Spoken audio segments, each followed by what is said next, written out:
समाज फिर से आपके साथ एक बार हाजिर हूँ।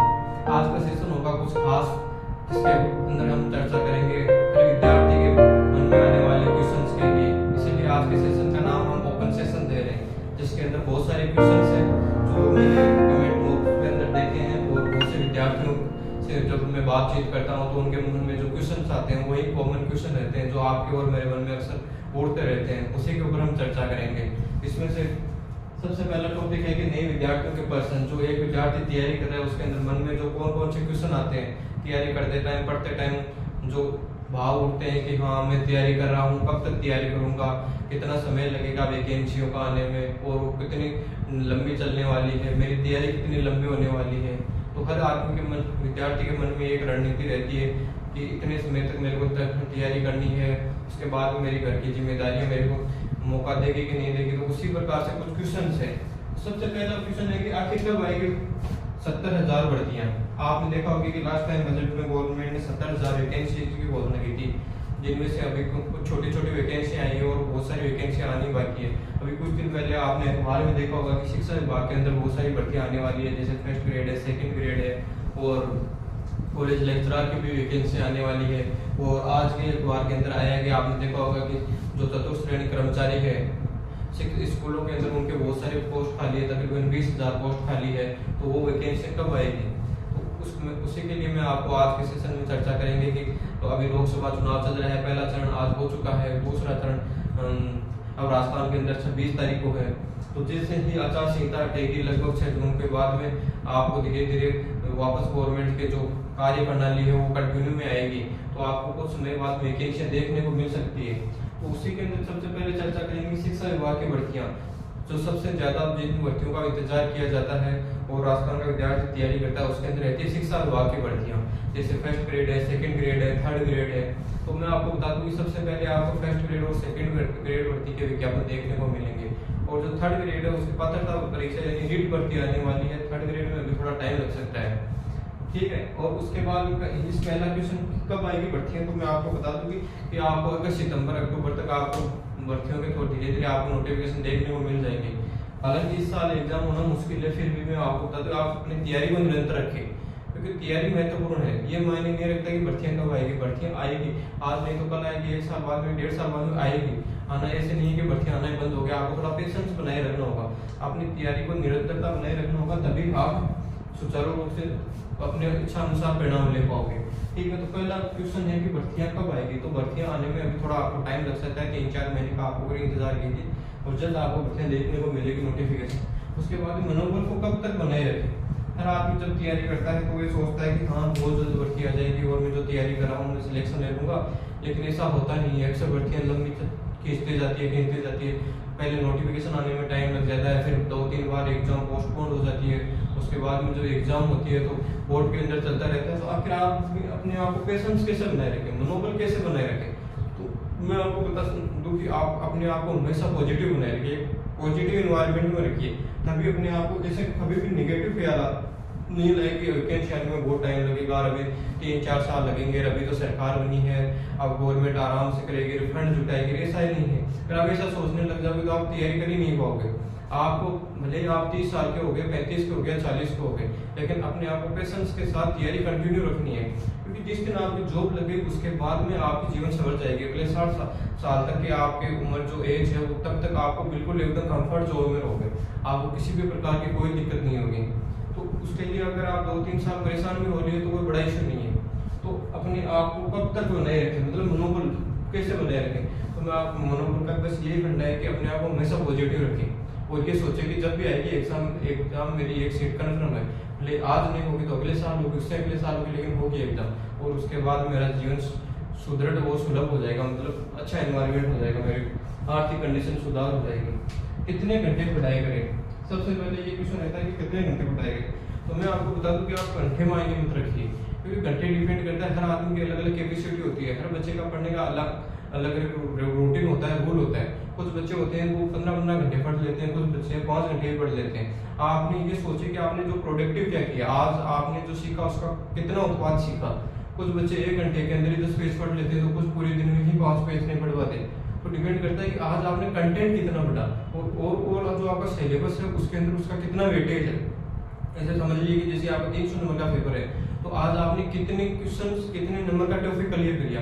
आपने 1 नंबर का पढ़ा, 2 नंबर का पढ़ा है, 3 नंबर का टॉपिक क्लियर किया, ये मायने रखता है। ये मायने नहीं रखता कि आपने 15 घंटा पढ़ाई थी, नहीं 15 घंटे मायने नहीं रखता। मायने रखता आपने प्रोडक्टिव कितना किया, 1 महीने में आपने प्रोडक्टिव कितना किया, 6 महीने में कितना किया, ये मायने रखता है। इसीलिए अपने आप को एक टारगेट बेस की पढ़ाई करें कि हाँ मेरे को ये इतना चैप्टर इस महीने में कंप्लीट करना है, इतने दिन के अंदर मेरे को ये सब्जेक्ट क्लियर करना है, इस प्रकार की पढ़ाई करें। क्योंकि आप पढ़ने का कुछ बच्चे हैं जिनका IQ लेवल बहुत शानदार होता है, तो वो बच्चे एक सब्जेक्ट को 1 महीने में पूरा कर लेते हैं, कुछ को 6 महीने लग जाते हैं, तो कुछ 1 साल में भी उसको याद नहीं कर पाते। तो अपने आप घंटों में काउंट मत कीजिए, अपने आप ने उत्पाद कितना किया, प्रोडक्टिव कितना किया, उसको काउंट कीजिए, ठीक है।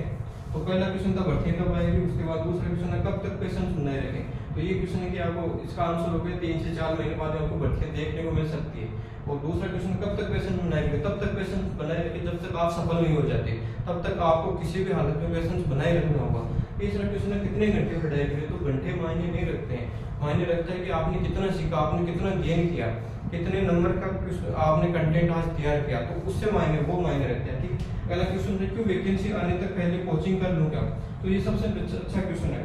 तो मैं आपको बताना चाहता हूँ कि आप बिल्कुल कोचिंग आने से वैकेंसी आने का वेट मत कीजिए, आप तैयारी चालू रखिए। और अगर आपको लगता है कि मेरे को कोचिंग करनी चाहिए तो कोचिंग कर लीजिए, क्योंकि अगर आप कोचिंग कर लोगे तो एक आपको आइडियाज मिल जाएगा कितना पढ़ना है, कहाँ से पढ़ना है, वो कितना डीप में जाना है, उसमें एक आपको प्लेटफॉर्म मिल जाता है। बच्चा जब खुद तैयारी करता है तो उसको पता नहीं रहता कि मतलब क्वेश्चन किस टाइप के आते हैं, कितना डीप जाना है, कितना ऊपर का पढ़ना है, कौन सा कंटेंट छोड़ना है, कौन सा ज्यादा कवर वेटेज रहता है। अगर आप कोचिंग कर लोगे तो आपको एक आइडिया हो जाएगा।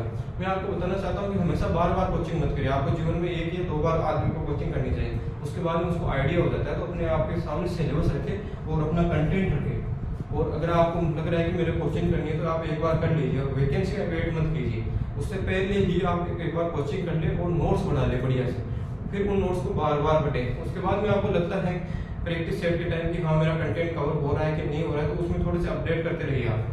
ऐसे नहीं कि आप मीच के एक ही चीज को पढ़ रहे हो और आपको पता ही नहीं है कि इसमें से क्वेश्चन आ रहा है कि नहीं आ रहा है, जो आपको पढ़ाया गया है या ऑथेंटिक है कि नहीं है। क्योंकि कई बार टीचर आपको सिलेबस पढ़ा देता है, बहुत ज्यादा डीप चला जाता है, तो आपको विद्वता हासिल नहीं करनी है, आपको अपने आप को स्मार्ट स्टडी करनी है। क्योंकि विद्वान जो बनने लगे वो सिलेक्शन नहीं ले सकता, सिलेक्शन वही लेता है जो स्मार्ट स्टडी करता है और अपने आप को पॉजिटिव रखता है, हर टाइम एक्टिव रहता है। तो अगला आपका चौथा नंबर का क्वेश्चन है, पहला क्वेश्चन हो गया, दूसरा हो गया, तीसरा हो गया और चौथा क्या है कि उन्हें वैकेंसी आने से पहले पढ़ाई कर लो। तो मेरा मानना ये है कि बिल्कुल आपको वैकेंसी आने से पहले ही तैयारी करनी है, क्योंकि अगर आप पहले तैयारी कर लोगे तो भी जैसी वैकेंसी आएगी तो आपके पास 2 ऑप्शन रहेंगे, एक रहेगा लाइब्रेरी के अंदर सेल्फ स्टडी और दूसरा रहेगा वो टेस्ट सीरीज देना। तो टेस्ट सीरीज मेरा मानना है कि आप ऑफलाइन ही दीजिए, क्योंकि अगर आप ऑनलाइन दोगे तो वो आपका इन्वायरमेंट सेट नहीं होता। आपको जैसे ही टेस्ट में आपको लग रहा है कि कुछ नहीं आता, उसी टाइम उसको स्किप कर दोगे। तो उससे बढ़िया है कि आप ऑफलाइन टेस्ट सीरीज दें, लेकिन वो दे आप वैकेंसी आने के बाद में, तब तक आप सिर्फ सेल्फ स्टडी करें। और जैसे ही वैकेंसी आ गई आप उसके उसी दिन आप लाइब्रेरी के अंदर अपने टाइम ड्यूरेशन को बढ़ा दें और टेस्ट सीरीज के भी रूटीन चालू कर ले कि मेरे को हाँ 3 दिन से एक टेस्ट देना है। आप मॉक टेस्ट दे लीजिए घर पे, उसका कोई इश्यू नहीं है, लेकिन ऑफलाइन टेस्ट जरूर दें, क्योंकि टेस्ट देने से आदमी को खुद को पता चलता है कि मैं कहाँ स्टैंड कर रहा हूँ, मैं जो कंटेंट पढ़ रहा हूँ क्या वो सही है कि नहीं। इसीलिए टेस्ट देना सबसे इंपॉर्टेंट रहता है। फिर आपका एग्जाम ये वो रिटर्न न होके कि ऑब्जेक्टिव के टाइप के होते हैं वस्तुनिष्ठ, उसके लिए टेस्ट जरूर दें, ठीक है। सबसे क्या आने वाले पहले कोचिंग कर लूँगा, तो मेरा मानना है कि बिल्कुल आपको कोचिंग करनी लेनी चाहिए, क्योंकि वैकेंसी का वेट मत कीजिए। वैकेंसी आने के बाद अगर आप कोचिंग करोगे फिर उसके बाद कोचिंग में बेच कब बनेगा उसका वेट करोगे, फिर आपको लगेगा कि कहाँ से पढ़ना है, जो पढ़ रहा है, तो उन चीज़ों को आप इग्नोर कीजिए और आने से पहले एक बार कोचिंग कर लीजिए, ठीक। वैकेंसी का लंबा इंतजार कैसे निकालूँ, अब आप सोच रहे हैं कि इतना लंबा वैकेंसी कब आएगी, ये जो टाइम है वो निकालना निश्चित रूप से विद्यार्थी के लिए बहुत ही पीड़ादायक होता है। लेकिन उसके निकालने के लिए आप कुछ ना कुछ ऐसा करते रहे, क्रिएटिव करते रहे, पर्टिकुलर इसी चीज पे डिपेंड नहीं रहे कि हाँ मैं बस आंख मीच के सिर्फ तैयारी करता रहूँ, नहीं। तब तक आप कुछ अपना साइड इनकम का सोर्स देख लीजिए या कुछ ऐसा क्रिएटिव करते रहिए कि आपका जैसे खुद का सेल्फ एक्टिव होते रहिए और खुद का डेवलप करते रहिए। आपको मेंटली और फिजिकली रूप से करके रखिए, कुछ ऐसा काम करते रहिए जिससे खुद को बिजी फील हो। क्योंकि अगर आप पर्टिकुलर अभी वैकेंसी से इतना मतलब जान लगा कि डेली 10 से 15 घंटे पढ़ाई करें तो एक लंबे समय तक विद्यार्थी पढ़ नहीं सकता। एक पूरा समर्पण के साथ आदमी 4 महीने तक पढ़ सकता है, 5 महीने तक पढ़ सकता है, 6 महीने तक, लेकिन इससे ज़्यादा नहीं पढ़ सकता। तो अभी वैकेंसियों को आने में टाइम लगेगा, तो आप अपने आप को थोड़ा टाइमिंग कम रखें। 4-5 घंटे अगर आप कंटिन्यू पढ़ रहे हो तो सफिशियंट है। उससे ज़्यादा अगर आप टाइम दे रहे हो तो आप ना वैकेंसी में जो लंबा टाइम है उसे निकालने में आपको बहुत परेशानी होगी। तो आप जो साइड में जो काम कर रहे हो, पार्ट टाइम कर रहे हो, कुछ कर रहे हो खुद के लिए, जैसे क्रिएटिव कर रहे हो, यूट्यूब पे कर रहे हो, सोशल मीडिया पे कर रहे हो, कहीं पे भी कर रहे हो, तो वो भी करते रहिए और साथ साथ में अपनी तैयारी को कंटिन्यू रखिए। मेरा मानना है कि 3-4 घंटे तो आप पढ़ाई के लिए रोज निकालिए, ठीक है। तब आपके लिए टाइम निकालना थोड़ा आसान हो जाएगा। और जैसे ही वैकेंसी आएगी उसी दिन सारे काम छोड़ के आप पर्टिकुलर कहीं पे बैठ जाइए और 10-12 घंटे कंटिन्यू दीजिए, ठीक है। आपका सिलेक्शन होने से कोई नहीं रोक सकता। ये चौथा क्वेश्चन होगा, सॉरी पांचवा, तीसरा, चौथा, पांचवा, और ये छठवां क्वेश्चन देखिए, एक वैकेंसी के लिए कितना समय चाहिए, ये सबसे इंपॉर्टेंट है। तो आपको मैं बता दूं कि एक वैकेंसी के लिए कितना समय चाहिए, ये हर विद्यार्थी के लिए अलग अलग लागू होता है। कुछ बच्चे होते हैं जो एक्स्ट्रा ऑर्डिनरी होते हैं, उनके बेस पहले से मजबूत होते हैं क्योंकि उन्होंने कहीं या तो कोचिंग कर लिए या उनका एजुकेशन सिस्टम वो इस टाइप का हुआ है कि वो पहले से एडवांस लेवल के, तो उनके लिए टाइम अलग होता है। कुछ बच्चे डल होते हैं जिन्होंने कभी कंपटीशन के फॉर्म फिलअप नहीं किए हैं, जिन्होंने छोटे स्कूल्स के अंदर, गाँव के अंदर एजुकेशन लिए, तो उनको थोड़ा टाइम लग सकता है। तो क्वेश्चन क्या है कि एक वैकेंसी के लिए कितना समय चाहिए, तो मैं आपको बता दूं समय अभी भी वाइंडिंग नहीं करता। कुछ बच्चे वो 3 महीने में वैकेंसी को किसी क्लियर कर देते हैं, कुछ महीने को 5-5 साल से नहीं होता बच्चों से।